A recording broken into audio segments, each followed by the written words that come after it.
الحمدللہ رب العالمین والصلاة والسلام علی سید الانبیاء والمرسلین اما بعد فاعوذ باللہ من الشیطان الرجیم بسم اللہ الرحمن الرحیم اللہم رب اشرح لی صدری ویسر لی امری واحلل عقدۃ من لسانی یفقہوا قولی مولا صلی وسلم دائما ابدا علی حبیبک خیر الخلق کلہم۔ اللہ تبارک و تعالیٰ کے کرم سے، اس کے احسان سے، اس کے فضل سے ہمارا سلسلہ مختصر تفسیر قرآن بامۂ مضامین کا سلسلہ ہمارا جاری و ساری ہے۔ آج انشاءاللہ الکریم اللہ تعالیٰ کی مدد سے 27ویں پارے کی ہم مضامین اور مختصر تفسیر سماعت کریں گے۔ اللہ تبارک و تعالیٰ ہمارا قرآن کے ساتھ تعلق کو مضبوط سے مضبوط تر بنائیں۔ اعوذ باللہ من الشیطان الرجیم بسم اللہ الرحمن الرحیم۔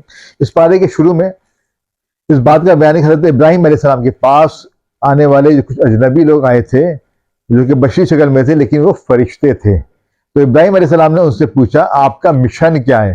تو انہوں نے کہا ہم مجرموں کی قوم کی طرف بھیجے گئے ہیں، ہم ان پر مٹی سے پکے ہوئے پتھر برسائیں گے اور جو آپ کے رب کے نزدیک حد سے تجاوز کرنے والے ہیں وہ نشان زدہ ہوں گے، وہ انہی نشان زدہ لوگوں کو جو کہ وہ ہوں گے ان کے اوپر برسیں گے اور ان کو تباہ و برباد کر دیں گے۔ گویا کہ آپ یہ دیکھیں اللہ تبارک و تعالیٰ نے آج سے 1400 سال پہلے، جو آج ہم گائیڈڈ میزائل کی بات کرتے ہیں کہ وہ اپنے جو اس پہ میزائل کو جس مشن پہ گائیڈ کر کے اس کا نشانہ لیا جاتا ہے وہاں پہ پہنچتا ہے، تو اللہ تبارک و تعالیٰ نے یہ جو گائیڈڈ میزائل پہلے سے اس کا کانسیپٹ قرآن میں دے دیا ہے۔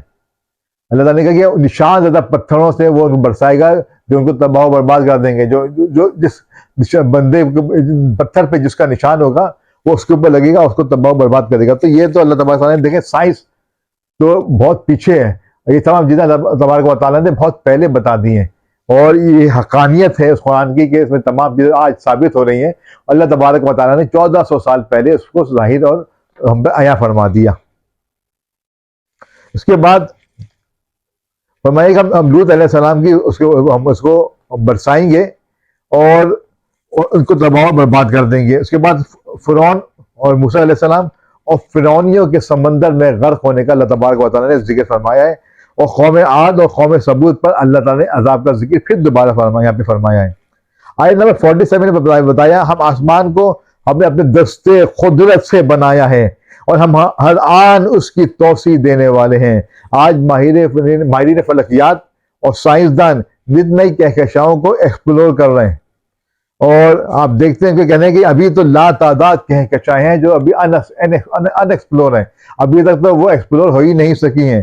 تو سمجھیں کہ اللہ تعالیٰ نے کیا نظام کائنات کیسا شاندار ہے، کیسا وسیع ہے، کیسا عریض ہے کہ انسانی عقل تو پہنچ ہی نہیں سکتی۔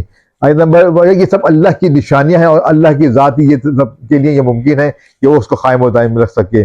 آیت نمبر 56 کی وہ مشہور آیت ہے جس میں رب کائنات نے جنوں اور انسانوں کے مقصد تخلیق کو بیان فرمایا کہ ہم اللہ کی عبادت اور اس کی اور معرفت، یعنی کہ اللہ کی ہم جو انسانوں اور جنوں کی آنے کا مقصد ہے وہ اللہ کی عبادت ہے اور اللہ کی معرفت کو حاصل کرنا ہے۔ اس کے بعد سورہ طور کا آغاز ہوتا ہے۔ سورہ جو طور ہے 52 نمبر سورت ہے قرآن کریم کی، اور نزول کے اعتبار سے 75ویں سورت ہے۔ اس میں اللہ تعالیٰ نے عذاب کا اٹل ہونے کا ذکر فرمایا ہے، جب اس کا فیصلہ آ جاتا ہے تو عذاب آ کر رہتا ہے، کوئی طاقت اس کو ٹالنے والی نہیں ہے، اور اس دن آسمان تھرتھرا رہے ہوں گے، پہاڑ بہت تیزی سے چل رہے ہوں گے۔ آیت نمبر 21 سے بتایا اہل جنت کے لیے اللہ تبارک و تعالیٰ کی جانب سے جو نعمتیں اور راحتیں ہیں ان کا ذکر ہے، اور یہ بھی کہ اللہ تعالیٰ کی اولاد میں سے جو اہل ایمان کی اولاد میں سے جو ان کے سچے پیروکار ہیں وہ بھی جنت میں سے جا ملیں گے۔ آیت نمبر 33 میں بتایا قرآن کو اپنی طرف سے گھڑنے کی جو الزام لگاتے تھے کفار، بولے اگر وہ سچے ہیں تو قرآن کی مثال کوئی ایک آیت بنا کر لا دیں۔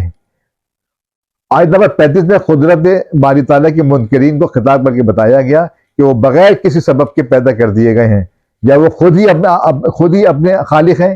کیا آسمان و زمین کو انہوں نے پیدا کیا ہے؟ کیا تیرے رب کی رحمت کے خزانے ان کی قبضہ قدرت میں ہیں، یا ان کے پاس کوئی سیڑھی ہے جس پر چڑھ کر یہ بالائی کائنات کی باتوں کو سن لیتے ہیں؟ اگر ایسا ہے تو کوئی واضح دلیل پیش کرو۔ پھر سورۃ النجم کا آغاز ہوتا ہے۔ سورۃ نجم کی پہلی آیت میں نجم کے نام سے میں آتا ہے، نجم کا لفظ آتا ہے، اس وجہ سے اس کو سورۃ النجم کہا جاتا ہے۔ مصحف کے اعتبار سے یہ 53 یعنی 53ویں سورت ہے، اور نزول کے اعتبار سے یہ 23 یعنی کہ 23ویں صورت ہے۔ مشرکین یہ کہتے تھے سیدنا محمد رسول اللہ صلی اللہ علیہ وسلم نے اس قرآن کو از خود بنا لیا ہے، تو اللہ تعالیٰ نے فرمایا کہ وہ اپنی خواہش سے، ہمارے نبی اپنی خواہش سے کلام نہیں فرماتے، وہ صرف وہی بات کہتے ہیں جو ان پر وحی کی جاتی ہے اللہ تبارک و تعالی کی طرف سے۔ اس سورہ کی ابتدائی 18 آیتوں میں سید المرسلین رحمت للعالمین صلی اللہ علیہ وسلم کے عظیم سفر معراج کی اس کو منزلت اور رفعت کو بیان فرمایا گیا ہے، جس میں انہوں نے اللہ تعالیٰ کا قرب خاص عطا ہوا۔ اللہ تعالیٰ نے اپنے مقدس بندے کی طرف جو چاہا وہی نازل فرمائی۔ رسول اللہ صلی اللہ علیہ وآلہ وسلم اپنے قلب اطہر کی پوری حضوری سے اور یقین کے ساتھ اپنے خالق و مالک کے جلووں کو دیکھتے رہے۔ پھر اللہ تعالیٰ نے ریب اور شک میں مبتلا لوگوں کو بتایا جو شک کرتے تھے، اس سفر مبارک پہ شک کیا کرتے تھے، اس کو بتایا کیا تم ان سے اس بات پر جھگڑ رہے ہو؟ تو انہوں نے دیکھا تو انہوں نے تو نور ازل کے اس جلوے کو بار دیگر دیکھا ہے، وہاں جنت الماوا ہے، اور آپ صلی اللہ علیہ وسلم اپنے خالق کے جلوہ نور کو اس قرار و انہماک کے ساتھ دیکھ رہے تھے کہ آپ کی نظر نہ کج ہوئی اور نہ بہکی۔ آیت نمبر 21 سے مشرکین کے باطل دیوی دیوتاؤں اللہ کی لیے بیٹیوں کے ثابت کرنے کا رد ہے۔ اللہ تعالیٰ نے فرمایا یہ صرف وہ نام ہے جو تم نے اور تمہارے باپ دادا نے رکھے ہیں۔ اللہ تعالیٰ نے ان پر کوئی دلیل نازل نہیں فرمائی اور اس کو گمان اور خواہشات نفس کی پیروی قرار دیا۔ 26 میں بتایا کہ شفاعت کا ذکر ہے۔ اللہ تعالیٰ کی اجازت کے اور رضا کے بغیر کوئی شفاعت نہیں کر سکتا۔ اللہ تعالیٰ نے فرمایا 32 میں بتایا، اللہ تعالیٰ نے فرمایا جو لوگ صغیرہ گناہ کے ماں سوا کبیرہ گناہوں سے بچتے رہتے ہیں انہیں بشارت دی گئی کہ بے شک آپ کا رب وسیع مغفرت فرمانے والا ہے۔ اسی مفہوم کی ایک اور آیت میں فرمایا کہ نیکیاں گناہ صغیرہ کو مٹا دیتی ہیں۔ مزید فرمایا اللہ تعالیٰ تمہیں خوب جاننے والا ہے، جب اس نے تم کو مٹی سے پیدا کیا تھا، جب تم اپنی ماؤں کے پیٹ میں تھے تو تم اپنی پارسائی کا دعویٰ نہ کرو، اللہ متقین کو خوب جانتا ہے۔ آیت نمبر 38 میں فرمایا کہ کسی کے گناہ کا بوجھ کسی دوسرے پر نہیں ڈالا جائے گا، ہر شخص کو اپنے کیے کا پورا صلہ دینا ہوگا۔ 42 میں بتایا اللہ تعالیٰ کی صفات کریمہ اور قوت حاکمہ کا ذکر فرمایا کہ آخر کار آپ کے رب کے پاس ہی پہنچنا ہے۔ آخر میں فرمایا اللہ تعالیٰ کے لیے سجدہ کرو اور اسی کی عبادت کرو۔ پھر سورۃ القمر کی ابتدا ہوتی ہے۔ سورہ قمر کا لفظ اس کی پہلی آیت میں آیا ہے، اور ترتیب مصحف کے اعتبار سے یہ 54 صورت ہے، اور ترتیب نزول کے اعتبار سے 37 یعنی کہ 37ویں صورت ہے۔ اس صورت کے شروع میں بتایا قیامت قریب آ گئی اور چاند دو ٹکڑے ہو گیا، اور کافر اگر کوئی نشانی دیکھتے ہیں تو رخ پھیر لیتے ہیں اور کہتے ہیں یہ تو جادو ہے جو پہلے سے چلا آ رہا ہے۔ فرمایا شق القمر کا واقعہ تقریباً 8 سن نبی کے اندر ہوا، 8 جو سن نبی کے 8ویں سال ہوا، اور فرمایا اہل مکہ نے معجزے کا مطالبہ کیا تو آپ نے یہ معجزہ دکھایا تھا، یہاں تک کہ انہوں نے چاند کا ایک ٹکڑا ہیرا پہاڑ کی ایک جانب دیکھا اور دوسری جانب کو دوسرا دیکھا۔ یہ واقعہ صحیح بخاری، صحیح مسلم، سنن ابن داؤد، سنن بہقی اور کتب تفاسیر میں مذکور ہے۔ حافظ ابن کثیر و دیگر مفسرین نے اس حدیث کو متواتر کے درجے میں قرار دیا ہے۔ اس واقعے کی صداقت کی آخری دلیل یہ ہے کہ قرآن نے بلا اس کا دعویٰ کیا، اور اس دور میں کسی نے بھی اس واقعے کی صداقت کو چیلنج نہیں کیا، اور قرآن نے اسے علامات قیامت قرار دیا۔ اس سورہ مبارکہ میں اللہ تعالیٰ نے 4 مرتبہ تکرار کے ساتھ فرمایا ہم نے قرآن کو نصیحت کے لیے آسان کر دیا، تو ہے کوئی نصیحت قبول کرنے والا؟ اور اسی کے ساتھ اس صورت میں قوم عاد، قوم سمود اور آل فرعون پر عذاب کا ذکر فرمایا ہے۔ آیت نمبر 49 میں ہر چیز کو انداز سے بنانے کا ذکر ہے۔ آیت نمبر 52 سے وہ چیز یعنی چھوٹے بڑے صحائف، یعنی کہ 52 میں وہ چیزیں یعنی چھوٹے بڑے کو صحائف میں لکھا ہونے اور متقین کے لیے جنتوں اور نعمتوں کا اللہ تعالیٰ نے ذکر فرمایا. پھر سورہ رحمان کا آغاز ہوتی ہے. سورہ رحمان کو حضرت علی کے قول کے مطابق قرآن کی جو پورے مصحف کی دلہن قرار دیا گیا. یہ سورہ رحمان ہے، یہ دلہن ہے. اس سورت کے شروع میں فرمایا کہ رحمان نے اپنے رسول مکرم کو قرآن کی تعلیم دی. اس نے انسان کو کامل پیدا کیا، ان کو ہر چیز کے بیان کی تعلیم دی. پھر آیت نمبر 6 میں اللہ تعالیٰ نے بتایا کہ سورج اور چاند کے غیر مرئی نظام و ضبط یعنی ان سین کنٹرول، زمین پر بچھے ہوئے سبزے، درخت کی کیفیت سجدہ، آسمان کی رفعت کو اپنی قدرت کی دلیل کے طور پر پیش کرنا. اللہ تعالیٰ نے اس صورت میں اپنی قدرت کی بے پایہ نعمتوں کا ذکر بار بار فرمایا ہے. اور پھر 31 بار اپنی ذی عقل مخلوق جنوں اور انسانوں سے خطاب کرتے فرمایا، تم دونوں اپنے رب کی کون کون سی نعمتوں کو جھٹلاؤ گے. اور آیت نمبر 19 سے فرمایا، آیت نمبر 19 سے آگے فرما رہے ہیں، سمندروں کے ملنے اور پانی اور ذائقے کا ایک دوسرے سے نہ ملنے، اور سمندر سے موتیوں اور جواہرات کے نکلنے، اور سمندر میں بڑی کشتیوں کے چلنے سے اللہ تعالیٰ کی وحدانیت استدلال ہوتا ہے. آیت نمبر 41 نے بتایا، قیامت کے دن مجرم اپنے حلیوں سے پہچان لیے جائیں گے. آیت نمبر 33 میں بتایا، اے جنات اور انسان کے گروہ، اگر تم یہ طاقت رکھتے کہ آسمان اور زمین کے کنارے سے نکل جاؤ تو نکل جاؤ. تم جہاں بھی جاؤ گے وہاں اسی رب ذوالجلال کی سلطنت ہے. یعنی انسان بالائی فلاح اور کہکشاؤں کی دریافت میں کتنا بھی آگے نکل جائے اور وہاں اللہ ہی کی بادشاہت اور قدرت کے جلوے دیکھے گا. آیت نمبر 46 میں 2 جنتوں کا بیان ہے کہ وہاں سرسبز شاخوں والے باغات ہوں گے. ان جنتوں میں 2 چشمے بہ رہے ہوں گے، ہر قسم کے پھل ہوں گے. اہل جنت اپنی ایسی مسندوں پر جلوہ افروز ہوں گے جن کی استر نفیس اور دبیس ریشم کے ہوں گے. وہاں یاقوت و مرجان کے باحیا کی طرح باحیا حوریں ہوں گی. پھر فرمایا، ان دونوں کے علاوہ 2 جنتیں ہوں گی جن میں فوارے کی طرح جھلکتے ہوئے 2 چشمے ہوں گے. اور اسی طرح مزید نعمتوں کا بیان کرنے کے بعد فرمایا، احسان کا بدلہ احسان ہے.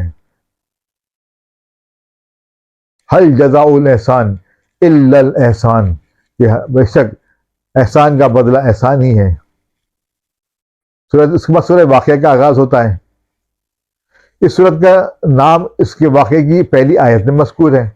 ترتیب مصحف کے اعتبار سے یہ 56ویں سورت ہے اور نزول کے اعتبار سے 46ویں سورت ہے. اس سورت کے ابتدا میں فرمایا، جب قیامت آئے گی تو زمین میں زلزلہ آ جائے گا، پہاڑ ریزہ ریزہ ہو جائیں گے. پھر جو لوگ حساب و کتاب کے لیے پیش ہوں گے ان کی 3 قسمیں ہوں گی. فرمایا، ایک اصحاب المیمنہ ہوں گے یعنی اہل سعادت اہل خیر ہوں گے. پھر دوسرے السابقون المقربون ہوں گے، یہ وہ لوگ ہیں جو نیکی میں سب پر سبقت لے جائیں گے. اور تیسرے اصحاب المشأمہ ہیں، یہ بدنصیب لوگ اہل جہنم ہوں گے. اس کے بعد ایک بار پھر جنت کی پرکشش نعمتوں کا ذکر ہے کہ وہ ایک دوسرے کے بالمقابل تکیوں پر ٹیک لگائے اور زر و جواہر سے مرصع تختوں پہ بیٹھے ہوئے ہوں گے، اور ان پر شراب طہور کے جام چل رہے ہوں گے. ایسی شراب ہوگی کہ عقل پر انداز نہیں ہوگی اور پرکیف ہوگی. اس کے بعد اصحاب یمین کے لیے مزید نعمتوں کا ذکر فرمایا. اور پھر اصحاب شمال یعنی اللہ کے نافرمان لوگوں کے لیے عذاب کی مختلف صورتوں کا ذکر ہے. ان میں سے ایک یہ ہے کہ ان کو خوراک کے زقوم یعنی کہ توہر کے درخت کھانے کو دیے جائیں گے. اس درخت کا پھل انتہائی کڑوا ہوتا ہے، اور اس سے وہ پیٹ بھریں گے اور اس پر کھولتا ہوا پانی پئیں گے. اللہ تعالیٰ نے اپنی قدرت کی طرف متوجہ ہو کرتے فرمایا، یہ بتاؤ جو کچھ تم کاشت کرتے ہو اس کو در حقیقت تم اگاتے ہو یا ہم اگانے والے ہیں؟ اگر ہم چاہیں تو اسے چورا چورا کر کے رکھ دیں اور پھر تم باتیں بناتے رہ جاؤ کہ ہم پر تاوان پڑ گیا، بلکہ ہم تو محروم ہو گئے. آیت نمبر 77 سے قرآن عظیم کا ذکر ہے. یہ کتاب لوح محفوظ میں ہے، اس کتاب کو صرف پاک لوگ ہی چھو سکتے ہیں. یہاں پہ احکام بیان ہوئے کہ قرآن شریف کو صرف جو باوضو چھوا جا سکتا ہے، جس کے پاس غسل فرض ہوا ہو یا وضو یا بے وضو ہو تو اس کو ممانعت ہے کہ قرآن شریف کو وہ چھو نہیں سکتا. اور اس کے احکام میں یہ بھی ہے جو بے وضو ہو اس کو زبانی پڑھ سکتا ہے، لیکن جو اس پر غسل فرض ہو اس کو زبانی بھی نہیں پڑھ سکتا قرآن کریم کو. آیت نمبر 83 سے روح کے نکلتے وقت مرنے والوں اور قریبی لوگوں کی بے بسی کا ذکر فرمایا۔ تم اس روح کو لوٹاتے کیوں نہیں اگر تم سچے ہو، یعنی اسباب صرف اللہ ہی کی سلطنت کو ہے۔ وہ سورۃ الحدید کا یہاں پہ افتتاح ہوتا ہے۔ اس کی آیت نمبر 25 میں حدید یعنی لوہے کا ذکر ہے، اور اس لیے اس کا نام الحدید رکھا گیا، اور مصحف کے ترتیب کے اعتبار سے یہ 57ویں صورت ہے، اور نزول کے اعتبار سے 95 یعنی کہ 95ویں صورت ہے۔ اس صورت میں اللہ تبارک و تعالیٰ نے ایک بار پھر اپنی آیات قدرت کا ذکر فرمایا۔ آیت نمبر 7 میں انفاق فی سبیل اللہ کی ترغیب دی گئی اور تحسین کی گئی۔ قرآن مجید میں اللہ تعالیٰ نے صحابہ کرام کے مابین درجات فضیلت میں مختلف مدارج بیان کیے۔ ایک طبقہ صحابہ وہ تھا جو اعلان نبوت کے فوراً بعد ایمان لائے، پھر ایک سنگ میل وہ ہے کہ مسلمانوں کی تعداد 40 تھی، پھر ایک سنگ میل ہجرت ہے کہ ہجرت سے پہلے اور بعد میں ایمان والوں کے، اور پھر ایک سنگ میل غزوہ بدر ہے، اہل بدر کے لیے اللہ تعالیٰ نے مغفرت کا اعلان فرمایا۔ ایک سنگ میل صلح حدیبیہ ہے، اللہ تعالیٰ نے اس موقع پر موجود صحابہ کرام کو اپنی رضامندی کی سند عطا فرمائی۔ پھر ایک سنگ میل فتح مکہ ہے، جس کا اس صورت کی آیت نمبر 10 میں ذکر ہوا۔ اللہ تعالیٰ نے فرمایا، اے مسلمانوں، تم میں سے کوئی بھی ان کے برابر نہیں ہو سکتے جنہوں نے فتح مکہ سے پہلے اللہ کی راہ میں خرچ کیا اور کافروں سے جہاد کیا، اور ان سب کا ان مسلمانوں سے سب سے بڑا درجہ ہے جنہوں نے فتح مکہ کے بعد اللہ کی راہ میں خرچ کیا اور کافروں سے جہاد کیا۔ مگر اس باہمی فضیلت اور درجہ بندی سے کسی کو یہ حق نہیں پہنچتا کہ کسی صحابی کے مرتبے کو گرائے، یا اس کی شان میں کوئی نازیبہ کلمہ کہے، یا اس کی اخلاص اور ایمان میں کوئی شک کرے۔ اللہ تعالیٰ اس طرح کے فتنوں کا سدباب کرنے کے لیے فرماتا ہے، اور اللہ نے اپنے رسول کے تمام صحابہ سے اچھے انجام یعنی جنت کا وعدہ فرمایا ہے۔ آیت نمبر 12 میں فرمایا کہ میدان و حشر میں مومنین اور مومنات کی امتیازی شان ہوگی، اور ان کا نور ان کے آمنے اور سامنے اور دائیں بائیں ذو فشاں ہوگا، اور انہیں جنت کی بشارت دی جائے گی۔ اور اگلی آیت نے فرمایا، منافق مرد اور منافق عورتیں مومنوں سے کہیں گے، تم ہماری طرف دیکھو کہ ہم بھی تمہارے نور سے کچھ روشنی حاصل کریں۔ اس سے کہا جائے گا، تم اپنے پیچھے لوٹ جاؤ، پھر کوئی نور تلاش کرو۔ پھر ان کے درمیان ایک ایسی دیوار حائل کر دی جائے گی جس میں دروازہ ہوگا، اس کے اندرونی حصے میں رحمت ہوگی اور باہر کی جانب عذاب ہوگا۔ وہ کہیں گے، ہم تمہارے ساتھ نہیں تھے؟ وہ کہیں گے، تمہاری منافقت نے تمہیں یہ دن دکھائے ہیں۔ آیت نمبر 16 میں فرمایا کہ ابھی تک ایمان والوں کے لیے وہ وقت نہیں آیا کہ ان کے دل اللہ کے ذکر اور حق کے لیے نرم ہو جائیں۔ آیت نمبر 20 میں فرمایا، دنیا کی تمام مال و دولت اور دنیا کی زیب و زینت کی ناپائیداری کو بیان کیا گیا۔ فرمایا، اپنے رب کی مغفرت کی جانب دوڑے چلے آؤ اور اس جنت کی طرف پیش قدمی کرو جس کی وسعت آسمان اور زمین کی مثل ہے، جو اللہ اس کے رسول پر ایمان لانے والوں کے لیے تیار کی گئی ہے۔ آیت نمبر 25 میں فرمایا، بے شک ہم نے اپنے رسولوں کو قوی دلائل کے ساتھ بھیجا، اور ہم نے ان کے ساتھ کتاب اور میزان عدل کو نازل فرمایا تاکہ لوگ عدل پر قائم رہیں۔ ہم نے لوہا نازل کیا جس میں سخت قوت ہے اور انسانوں کے لیے فوائد۔ قرآن مجید کی اس آیتی حقانیت کی قوی دلیل یہ ہے کہ آج دنیا بھر میں سامان حرب کی تیاری اور دفاعی اور اقدامی جنگ کے لیے فولاد بنیادی حیثیت رکھتا ہے، اور تمام قدیم اور جدید صنعتوں کی اساس یہی ہے۔ آیت نمبر 27 سے فرمایا، حضرت عیسیٰ علیہ السلام کے پیروکاروں نے از خود رہبانیت ایجاد کر لیا ہے، اور اس سے ان کا مقصود اللہ کی رضا کا حصول تھا۔ پھر انہوں نے اس کی رعایت نہ کی جو رعایت کا حق تھا، تو ہم نے ان میں سے ایمان والوں کو ان کا اجر ثواب عطا کر دیا، اور ان میں سے اکثر فاسق ہیں۔ آیت نمبر 29 میں فرمایا، اہل کتاب، اللہ تعالیٰ کی فضل پر قدرت نہیں، فضل اسی کے ہاتھ میں ہے جو وہ اس سے جس کو چاہے سرفراز فرماتا ہے۔ اللہ تعالیٰ بہت بڑا فضل والا ہے۔ یہاں پہ 27 پارے کا اختتام ہو گیا۔ انشاءاللہ الکریم کل ہم پارے نمبر 28 کی ہم مختصر کے مضامین اور مختصر تفصیل سماعت کریں گے۔ اللہ تبارک و تعالیٰ قرآن کریم فرقان حمید کے ساتھ محبت عطا فرمائے، اس کو ہمارے لیے سوچیں آخرت بنائے، اور قیامت میں اللہ اس کے حبیب کی قربت کا ذریعہ بنائے۔ وما توفیقی الا باللہ العلی العظیم۔